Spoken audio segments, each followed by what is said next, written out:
Well, hey, Beth, it's Jamie. That's me here. Welcome back to my channel. Let's go ahead and get into Married at First Sight Houston.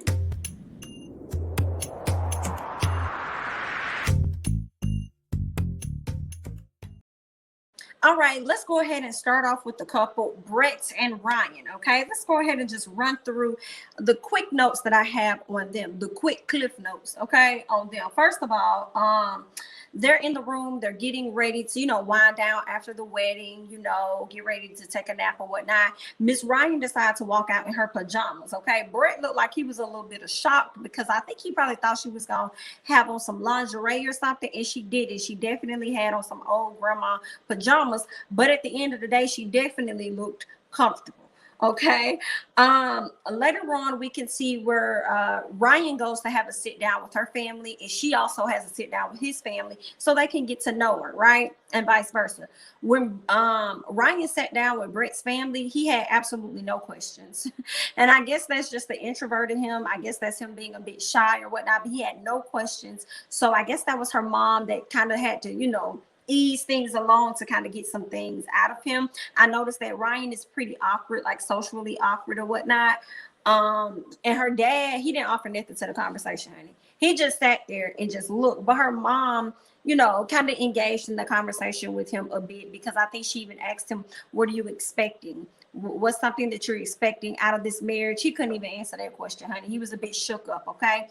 Um, what did we see on the other end? We could see where she's sitting with his family, and what happened? Brett tells his family that her goal is this: listen, I'm trying to be 100% authentic when it comes to him. I want to present everything of who I am wholly. I don't want him to have any surprises or anything like that. And that conversation really came from the sister and the brother talking about how he would kind of bring home bimbos, in a sense, women that I guess lack substance a little bit, like they were cute or whatever, they were pretty, but they didn't really have a whole lot of conversation or whatnot. They feel like she's different. They feel like she has a nice personality, and with them seeing how her personality is, they feel like she's going to be able to kind of pull him out of his shell just a little bit. So we'll see how that's going to go. He going to have to pull her out her shell too, because Miss Brett is afraid to fly.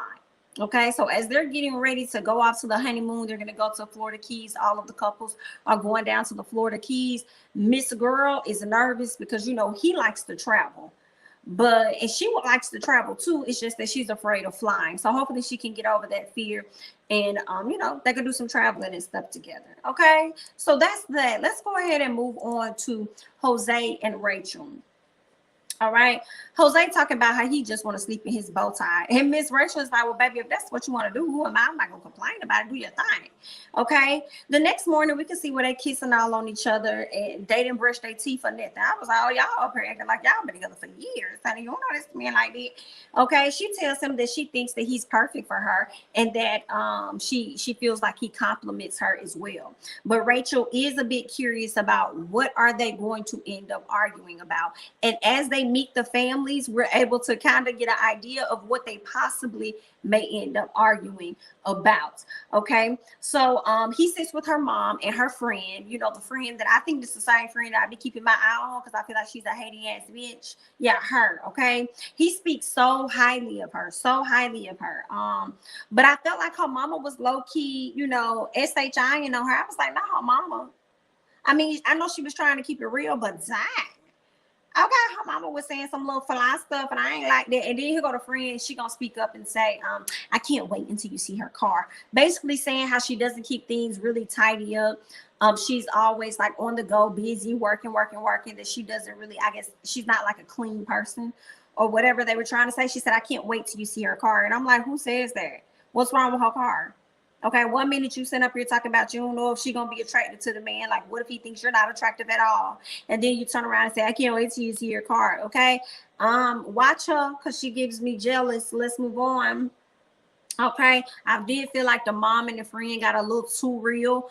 But I mean, I feel like it's stuff he needs to know. But also I feel like nobody else's family members was putting their dirty laundry out there like that. Okay. So I felt the way about it. Okay. Like even when it came to Michaela at a later time when she sat out with Zach and told him more about her personality, I felt like her family didn't put her out there Okay, I feel like she was the one that was able to tell him how she is as far as being a nonchalant person or whatever, versus the family really doing it. So I kind of feel like y'all could have kept it to yourself and just let this man figure it out. Okay, so y'all hating, y'all some haters.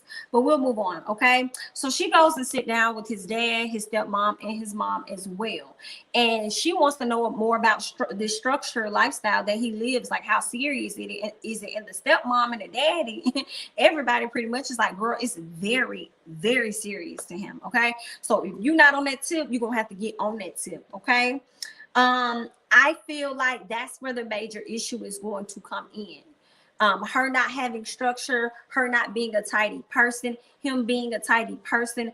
I feel like that's where the argument is going to come in. I feel like it's going to be great for her because it's going to help her financially. You know, him having his everything organized down to the T with the finances. I feel like it's going to help her in a sense, but the transition to getting her there, I feel like it's going to be hard because it's going to be a task for him. They're both used to living on their own. They're going to have to merge households and stuff. So, and to get each other to see their different points of view, especially when it comes to these finances and stuff. So I feel like that's where a lot of their friction is going to come. And I feel like it may come from him more than it's going to come from her. But we're going to see how that's going to play out. So they get to the honeymoon and stuff. And they just, pretty much was trying to get everything together, see the room and stuff. That's pretty much what all the couples did when they got ready to go to the honeymoon. Check out the hotel and stuff. He did get a bit awkward by asking her, "Can I brush your teeth?" or something like that. And she was like, "What the hell was that?" But I think he was joking. Okay, I think he was joking. So we'll go ahead and let's move on to Mirla and Gil. Let's talk about them real quick. When it comes to Mirla and Gil, okay, Gil wants to know more about her dad because what they learned, which is actually awkward in a sense, weird to know that both of them actually have their a dad that was murdered. Okay, both of them lost their dad because they were murdered by somebody, and it's interesting because they have so many things in common that when you find out that they have this in common with their dads, it's a little eerie, but at the same time, it's kind of like, I guess that's cool. Not really cool, but they can sympathize and understand what the other is going through because they both suffered such a loss. Okay, so he speaks on his dad. He gives her the rundown about his dad passing in '99 and how he passed, with him being murdered and things like that. And he gave her the whole spiel, but at that night, she didn't want to talk about it. So she was like, "Yeah, I don't want to have this conversation tonight. Like, I always talk about it. So can we talk about it, at another time?" I wasn't really sure what that was about, but now I'm wondering if she probably didn't want to talk about it right before she went to sleep.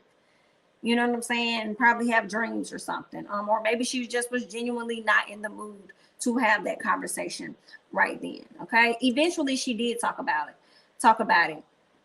Because when they woke up the next morning, she talked about how she felt so comfortable and stuff in the marriage.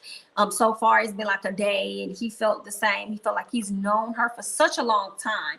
Okay, and Mirla goes on to tell him about her dad. Okay, she tells him exactly how her father was murdered. She lets him know that her dad was married to a woman that had a daughter, which was like her half sister. So I guess they were texting or something, and the girl told her dad to come over there and meet her, but the girl would say that her dad was harassing her. So Mirla's half sister said that Mirla's dad was harassing her. So when he came over to the house, I guess something happened. Long story short, the girl stabbed him, as well as her boyfriend or husband at the time stabbed her dad and took her dad's body and dumped it. So they both ended up confessing to the crime, and this happened in 2015. Y'all know this probably gonna make me go look it up, honey, because I want to hear more about this. I'm like, what? Okay, that's crazy. All right, so unfortunately, her dad was murdered by her half sister. That is tragic. I'm sorry to hear that. Gil meets all of her guy friends. He felt as though this was going to be a breeze, but not necessarily. Okay, it was a breeze, but not really. Okay, Gil, her brother asked, like, yo, what are some red flags? He was like, finances, that's a problem. The brother felt like, well, I handle all of her finances. I get to see what's going in, what's coming out. So I can assure you that's not something you need to be worried about. And then the other friend, the black boy, was talking about how he and Myrla have known each other since they were younger. He got real close to her after her dad passed away and stuff. I guess he looks at her like a sister. He's there to protect her and stuff. He was like, she has created a life for herself where she's able to provide for herself and the things that she wants. Okay, so you don't have to worry about going out here buying her Gucci, Louis, Prada, because she can buy those things on her own. And the way the black friend was talking, and I keep saying black friend, he was the only black guy at the table, I can't, outside of Gil, and I can't think of his name. But that friend was talking so highly and strongly about Miss Myrla, and I was like, baby, why are you not with him?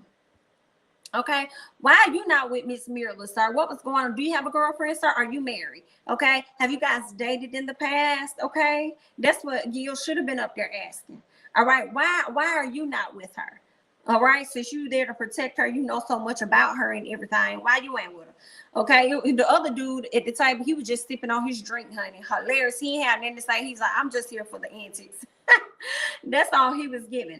All right. Myrla, she sits with his friends, get to know his friends and everything. It seems like from what the ladies were saying, Myrla and Gil have a ton of things in common for the most part. But she did admit to the fact that she can have a tantrum. She can get a bit moody when she doesn't get what she wants when she wants it. So she can act like a child at times. Okay. What else did we learn? That she was worried about whether or not he was a neat person, and they're like, nah, he's very neat. So they have a ton of things in common until it gets to like the pets. When it gets to the pets, Myrla don't want no pets. She don't like pets. I think even when they talked about kids, I don't think that's something Myrla wants right now. So they're gonna have some friction there. Another thing we learned about Myrla and Gil that's gonna be an issue is when it comes back to finances. She's motivated by money, period. She's driven by money 100%, but he's not. He feel like it's not that serious. I feel bad for Myrla in a sense. Like, I don't think it's nothing wrong with really being driven by money, but I think sometimes when you're driven by money, you can find yourself doing things that you don't want to do, working jobs that you really hate and that you rather not be doing, all because you're chasing a particular dollar. How can I get more? How can I get more? How can I get more? And you end up in a field that's probably not, you know what I'm saying, that you're just not happy in, all because you're chasing the dollar. So I understand where Gil's coming from. Sometimes you feel more happy and more free when you ain't chasing it. You're doing what you love, then, you know, the money just may come to you. But I mean, maybe it's easier for her because if she's a consultant for teachers and stuff, maybe she can raise her prices and she can get even more money. Or maybe she can go out there to other schools and teach, you know, get more schools under her belt or something. But hey, she got it under control. She like it. I guess I gotta love it, girl. Good luck. That's that. Of course, they made it to the honeymoon suite, whatever. They looked out, you know. She complained about a lot. Okay, I think that will get annoying for me after a while. It just seems like she nitpicks and may complain about a lot of things. Oh, I like this. This is cute. Oh, but it doesn't have da da da da da. Oh, yes, I need that. Oh, but it doesn't have. Oh, yeah, you know, she just nitpicks. Like, girl, be happy that you at a resort that you ain't got to pay for. Talk about some. Where's the beach? Ooh, my pool looks better than that. Like Myrla, that type of stuff, I think that would get on my nerves after a while. But good luck.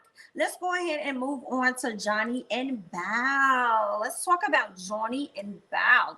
Okay, so he gets a note from his sister, and it looks like she made the bed for them and stuff. And I guess the cover was sewn with 1,000 children or something. She said basically she's wishing them 100 children and 1,000 grandkids or whatnot. Miss Bao says that she's nervous about being intimate and says that it may take her some time to actually come around because she's not an affectionate person like that. But she thinks that he's gonna make it easy for her, and I think that he is, because I think that Johnny is just really honest. He's open. He doesn't mind, I guess, you know, showing his emotions for the most part. He doesn't mind. I think the fact that he's open to being vulnerable with her, I think that's going to soften her a little bit, because I love the talk that they ended up having after she met his family, and he was talking about his dad. I love that. Let me get into that. So, Bao, what was cute and funny, Bao reminisced on the fact that he ghosted her a few years ago. And I'm like, Bao, you still got all these messages from that many years ago, girl. It was that long ago. I don't have that many messages from that far back, but I do got some from quite a few years ago. Okay. You right, Bao, girl. You never know when you gotta pull it up and slap it in somebody's face, girl. So I understand. Okay, so that was cute as they were reminiscing and she was going back into her messages and stuff. Her family tells him about how unhappy she was about that gift, because y'all know he got her the picture frame. Baby girl was hurt. She was in a mood, okay? She was not about to go out there. She is not a sports fan. He was disappointed, of course, because he liked sports, but it was just shocking to find out that she didn't at all. So hopefully he can change that, and I think that he probably will. We also learned that at one point Johnny was a serial dater. So that is a question for the family. Like, you're so used to just, if you don't like this person, oh, let me leave, go out on another date. You can't do that now. So now what are you going to do? What are you going to do now? You're going to have to figure out a way to just sit in it, because he would say like, oh, if I don't like something about a person, I'll just go out and find another person. Well, you stuck now. You can't do that. And something about Miss Bao, tells me that Bao ain't gonna go for this. Okay, Bao looks like the type of woman that will F some stuff up. You hear me? So he better be a little careful when it comes to that. Okay, she goes and meet with the family. His family, everything is going great. They meeting each other, getting to know each other, all of that good stuff, right? And then she wanted to know about the dad. Now, first of all, when they started talking about kids and stuff, her face kind of like cracked, like when they were talking about kids, and then they said, Johnny could be a stay-at-home dad or whatever. She was like, what? Because I don't think Bao wants kids right now at all. Of course not. Okay, it's gonna take some time. It's gonna be a minute before they have those. Now, when it comes down to the dad, she wanted to know more about the dad. And the mom tells her like, oh, he moved away when he was younger. He wasn't really there a lot. So he kind of grew up most of his life without his dad. But what I liked when she went upstairs and she talked to him and was like, yeah, I talked to your family. I wanted to know more about your dad and stuff. He just, he was open. He was open with her about that. He wished his dad could have been a part of the process and stuff. And I loved how she assured him that when your dad meets me, he's going to like me. I'm going to speak Vietnamese to him. I'm going to dress up for him as well. Like, it is so cute to see her embrace him and hug on him when she first got outside, when he reached out for her to hug or whatever. I'm like, it's not going to take Bao long at all to start showing affection to this man. And I loved it because even though she kind of like was like really tense when they were dancing at the wedding, like the way she allowed him to hold her hands and then she gripped his hands, they basically were interlocked with each other with both hands as he talked about the dad, and she just reassured him like, don't you worry about that. I'm going to win him over. I'm great with dads. I love that whole conversation. I was like, Bao got it in her to do right. Bao has it in her to do right and give this man the affection that he craves. I see it in you, girl. Pull it on out. Okay. I really, really love that moment. And I know that made Johnny feel good. Like he's not going through this journey by himself. So I really like that moment between the two of them. But let's go ahead and move on to our final couple, honey. Let's talk about Zach and Michaela. Okay, let's talk about Zach and Michaela. All right. So first things first, okay, Zach is really into Michaela. He really likes him some Michaela. He loves her personality, her beauty. He loves everything about Michaela so far, okay? He asked her why did she make a decision to get married at first sight? She said, well, I wanted to let go of some old habits or something. And he was like, well, what were those habits? She said, well, I could be very passive and nonchalant. Okay, she says she often acts like she doesn't care about things, and we learn later on exactly why she operates in that fashion. So we'll get to that. Okay.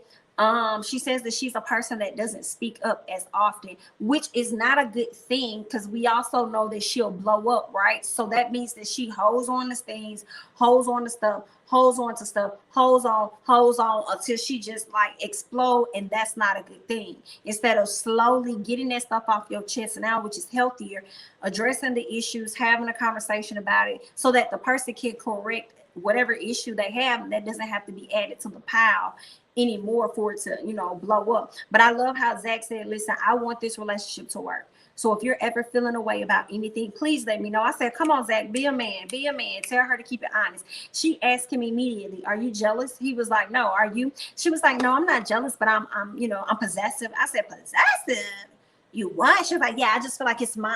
It's, if you're mine, you're mine now. You're mine now. Like nobody can talk to you. You're mine. Da, da, da. And I'm like, okay. He told me something. He feel like that turns him on because they let him know that she care. I was like, you sure?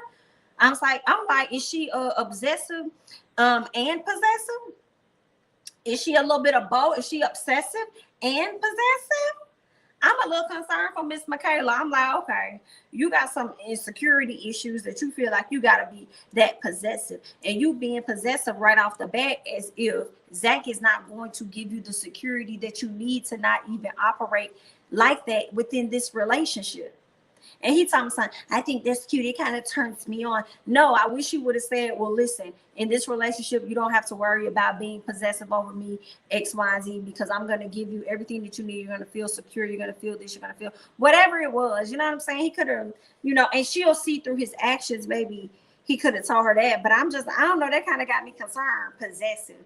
Because if you're possessive, in my opinion, you are jealous. It ain't no, I'm not jealous, I'm possessive. No, you're jealous and you're possessive. If you got to go that far, and because that means you don't want nobody to have them, to me, that's another level. Okay. We have jealous here, and then you're possessive, like you're another level, but jealousy is included in that. I am definitely concerned. Okay. Michaela meets with his family. Okay.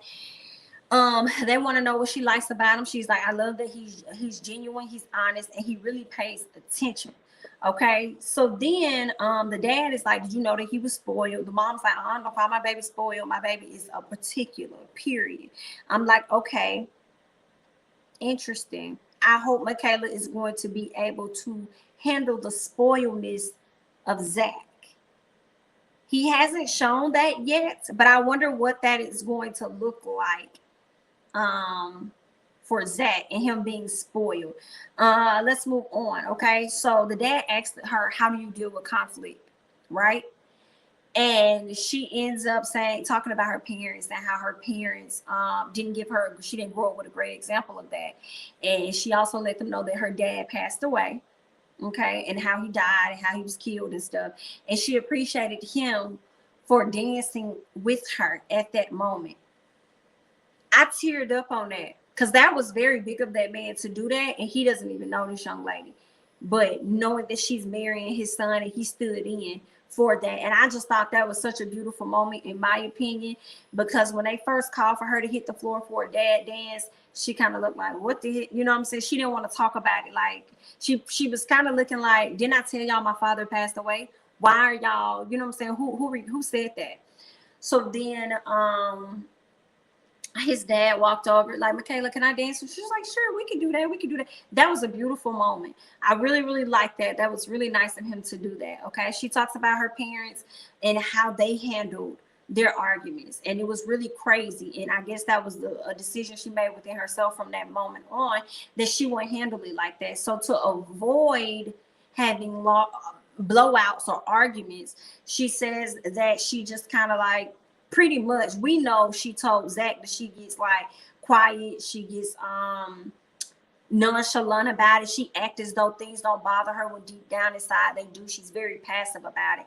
But what she says is that she likes to resolve things differently and feels as though you can have healthy arguments. But that ain't what you told Zach though. Okay, I mean, maybe she may still feel like you can have healthy arguments, but then you also be holding stuff in, which leads to you not having healthy arguments, because then your sisters give you a nickname or something like that. So I don't know about you, Michaela. I really like you, girl, but something ain't right, okay? His mom told her straight up, like, girl, listen, I hear you. I hear what you're saying, but baby, I do not go off words. I go off actions only, and you're going to have to show me there, okay? Because anybody can sit up here and be as poised as you and tell me what it is you want me to hear, but just know I'm watching you, Miss Ma'am. Okay, that's the energy the mama was giving. Then we can see them on the cam. Okay, they did the little cam updating us, and what they were updating us on was the fact that they was having STX. I said, ooh. Okay, obviously it was good. They were satisfied. Zach said if things continue to go how I did the night before, he said he gonna be a happy husband or something like that, or he'll die happy sexually or whatever it was that he said. Okay, everybody has pretty much made it to the Florida Keys. They're checking out their rooms. All is going well for the most part. So we'll see how things are going to continue to go for these couples. Okay, that's all I got. All right, thank you guys so much for watching. I'm Jamie, that's me. Don't forget to like, comment, subscribe, share my videos, follow me on Instagram and Twitter, and I'll catch you guys in the next one. Bye bye.